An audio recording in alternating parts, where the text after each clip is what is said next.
Okay, some elevator problems like basics. Okay, so elevators, right? There's this like weird fascination with elevators in lots of Mr. Canada's problems. But okay, so let's say there's normally an object on an elevator, and basically the whole idea is that you use two net force equations to find the normal force and gravity. So normally there's like a force of kinetic friction sort of in there. Okay, so let's here's one problem that could be an example. So something is moving, it's being moved, is moving at 2.5 meters per second. A hockey puck is moving, and there's an accelerator. This whole thing, the elevator. I'm just gonna use A for is accelerating upwards at 2 meters per second squared. Hockey puck is moving at 2.5 meters per second and stops 2.5 meters later.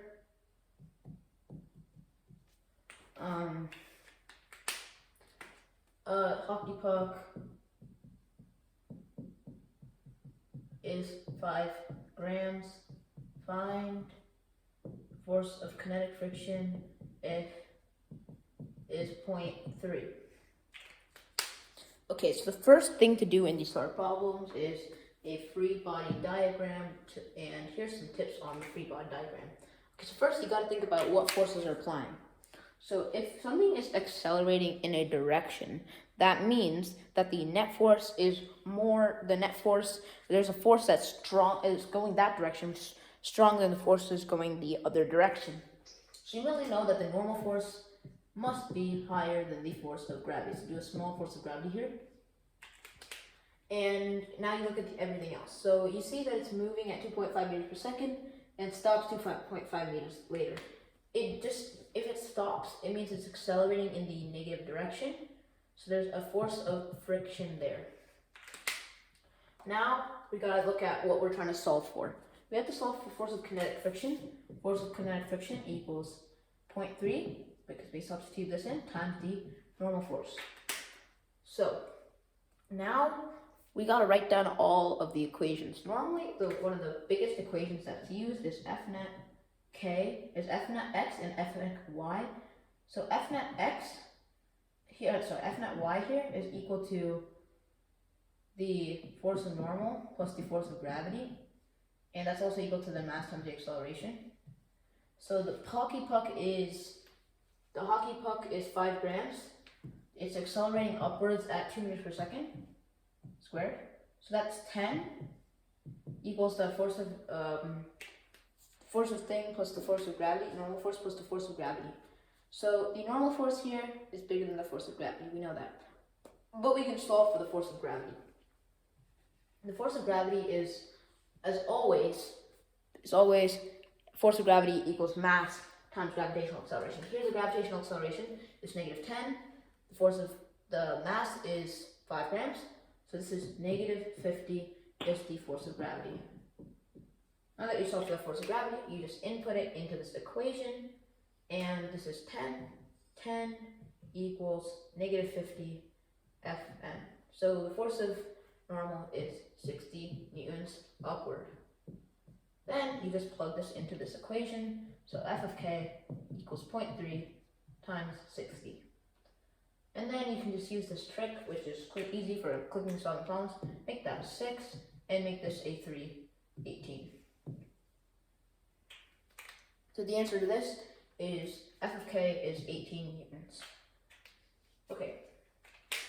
Now we'll just be talking about some general problems that, are pretty helpful. General problems in this thing. So basically, if you gotta think about the velocity time graphs. We're gonna talk about velocity time graphs. So if there's a velocity time graph, so that's it, and it's going like this. That looks like McDonald's, okay. But it's going like that. First thing to do, try to interpret this graph. If it's a velocity time graph, velocity is velocity and velocity.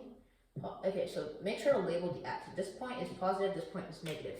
So here, the velocity is negative v, And now the velocity is positive. Just label all of this positive velocity, and this becomes negative velocity. And now you can label the acceleration.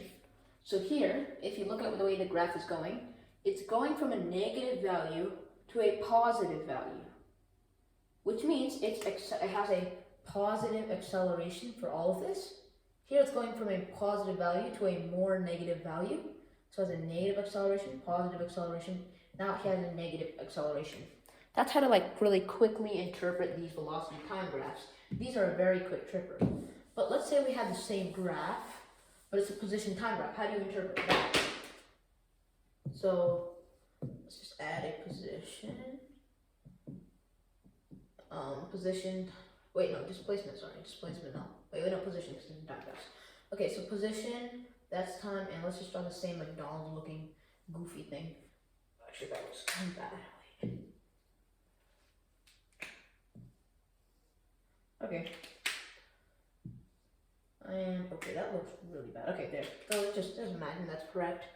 First, label what is what for the displacement. So this is negative displacement. Negative position, positive position, and negative position. So now you gotta label the slope. So it's going from negative position to positive position. That must have a positive velocity. This has a positive velocity, positive velocity, and a negative velocity there. That's how to interpret velocity time graphs. Now we're going to talk about something more. Now we're going to talk about something different. So let's talk about how to do a free body diagram. Okay, so let's say you had some problem. Okay, so first thing how do you know if stuff is a pair? Action and reaction pair. Which means there has to be two objects, forces have to be going against each other. That's how you find out if it's an action-reaction pair. Okay, maybe let's do some kinematics. There's always these trick questions. So let's say that there's an object jumping up like this at a velocity initial. It obviously falls downward. And you're asked to find the time. And let's say this distance that which it falls is 30 meters. So how would you solve this if this is equal to 15? Or actually, I'm making it an easier number, so it's easier on myself. Making that 10, making that sucker 10. So I'll just give you a second to sort of interpret this problem. So basically, someone is jumping across at a certain velocity. They're falling downwards at an acceleration, and they're asking for the time at which it takes to get there. Okay, so basically how to do this problem is to look at some equations which use what we know. Let's write down some kinematic equations. So there's velocity final plus velocity initial over 2 times time. But here there's two things we don't know. We don't know the velocity final and we don't know the time. So that doesn't work.